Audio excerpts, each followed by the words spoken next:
So, good day once again. My name is Oluwafemi. People call me IamBezaleel, and the platform is SolutionPlus. And today I have another guest with me. She will be doing justice to something around education of teenagers, helping teenagers grow, achieve their dreams. But before then, let me quickly say, in education has three domains. The first domain has to do with the cognitive domain. The second domain has to do with psychomotor, then affective domain. And these are the areas where we need to work on in the area of education for us to have an holistic leader that we want to produce in our society. And on that note, I want to introduce my guests. Okay, maybe she'll be introducing herself because we are actually doing a kind of open broadcast. I hijacked her and she's here. So, can we meet you? Alright, my name is Olanike. By profession, I'm a nurse. Okay. By passion, I'm a teenage educator. Okay. So, I founded an organization about 5 years ago. Okay. Teenage Network. So what we do is we go into communities, we go to schools to educate teenagers with the sole aim of developing teenage leaders. Okay. And then the question boils down to who is a leader. A leader is a person who takes responsibility in solving problems around him, that is in his community. A leader does not only solve the problem by himself, he or she goes a step further to influencing everyone around him towards providing solution to the problem. Okay. Before you go deep into what you do, anyway, let me first ask you the first question first. What actually motivated you? Okay. So during my teenage years, I happened to go to a boarding house. I was in a boarding house for 6 years. Okay. And all through the 6 years in boarding house, I gained admission. I actually entered boarding house as a whole being. But getting out, I was wounded in several ways. My self-esteem was down. I was bullied by seniors, and it affected not just the way I see myself, but my academic performance. It affected everything around me. So not until I graduated from secondary school was I able to develop my self-esteem. And shortly before I gained admission into the tertiary institution, I was able to discover that I was very much better in my academics when my self-esteem was in place.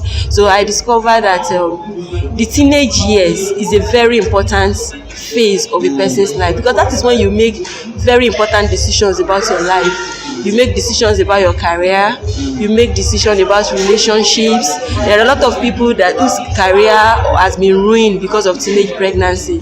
So I was able to identify that the teenage years are very important years.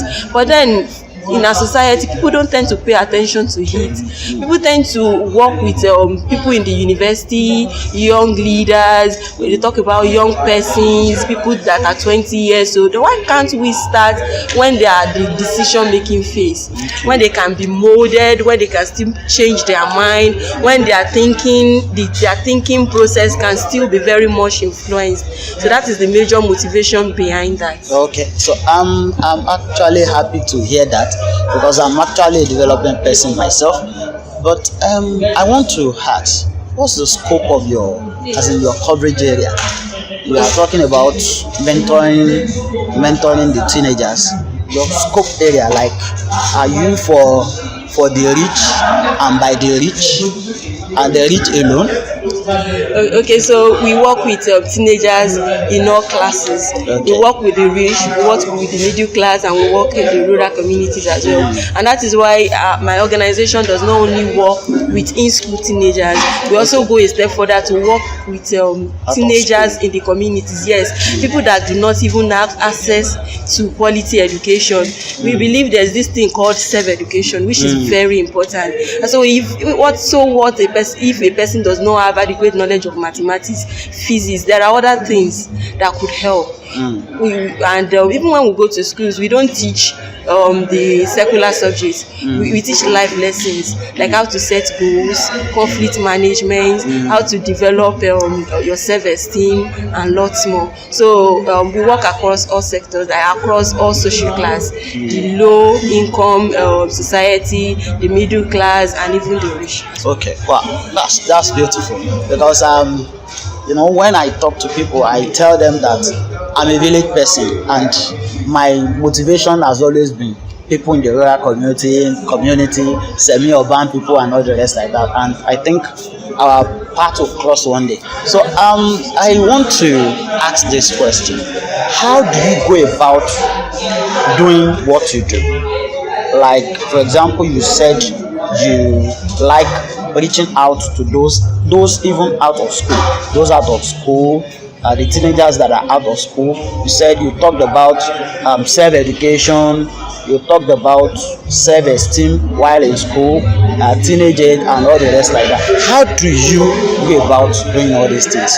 What are the strategies that you use to achieve some of those things? Thank you very much.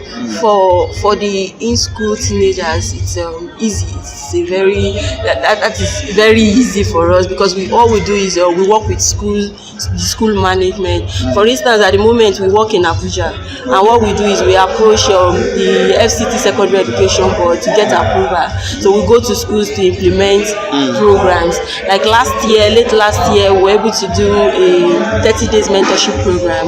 We partnered with Youngsters Development Initiative to implement the Female and More program, which is centered around building self-esteem. So we work with teenagers, mentor them over a period of 30 days. And the good news is that these teenagers are taking initiative. For instance, I have a teenager who is passionate about the pupils in the poor community.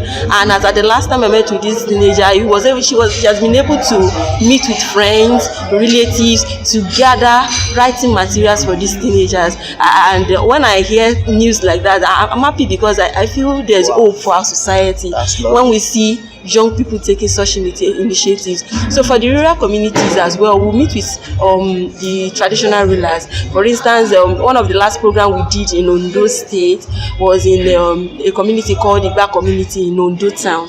So what we did is we liaised with the community head, and we gathered teenagers from the community, respective of their religious belief and all of that. So we made use of the town hall. So we do like a kind of teenage town hall meetings. That's how we reach out to them. That's beautiful. We have issues of, most of the time they tell us youth are the leaders of tomorrow, and we keep hearing that from ages till now. Youth are the leaders of tomorrow. Of course, we are working with youth. How are you preparing these children for leadership position? Because the last time I was talking to you behind the scene, you actually mentioned something on leadership. So how do you go about preparing these children for leadership? So one of those things we are hoping to change is we want to achieve a mental shift. We want people to see leadership in a different view. Leadership is not about holding position.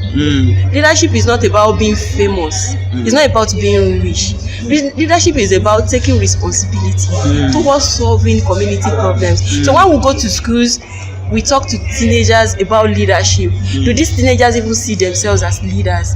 We tell them the fact that you are not a class captain does not make you less of a leader.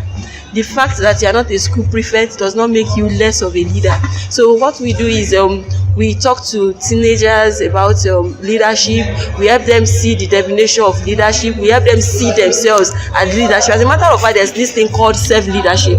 So if you can't lead yourself, how then can you lead a community? So if we are able to get to raise a generation that sees leadership in a new view, in a new dimension, then we'll have less of do or die politics. People will be centered about meeting the needs of people around them and not just about what they stand to gain. So that is what we actually do, training the teenagers to be leaders. So we are really working on the mind, on that mental shift. Oh, that's beautiful. During my time at Yali, there's something we call homegrown solution. There's something we call sustainability. I want to ask you those two questions at the same time. are your methods homegrown? By homegrown, I mean looking at the context of a particular community and develop a strategy, a method that will suit them. That's the first question. Then the second question, what are your sustainability models? Yeah, so thank you very much. I'll talk about the home grooming. What we'll do is when we go to society, after assessing the mental or the views of the teenagers of the society, and what we'll do is we make them see themselves as leaders. Yes. So when they see themselves as leaders, they are the ones who in turn begin to think, okay, so this is what I want to do. And you'll be surprised when you engage these teenagers that they are intellectuals. Yes, they really want to do, if only the community will engage them in providing solutions to issues, it will really do well, and they will be happy to take up those positions. They are happy to take up responsibilities. So about sustainability, like I said behind the scene, I said when we do programs, for instance, if we are training teenagers on how to build self-esteem, or if we are teaching teenagers on the dangers of teenage pregnancy, we don't just stop there. Remember I said the aim of teenage network is to raise teenage leaders. Wow. So if you are benefiting from any of our programs, you have to pass it on. If you are a leader, you don't just amass words. You don't just amass knowledge. What you share it. So what we'll do is, okay, so we've trained you. How do you pass the knowledge to 2 more people or 3 more people? We want to see them use that knowledge. That way, every of our programs is sustained. So thank you very much. It's actually a crash program anyway.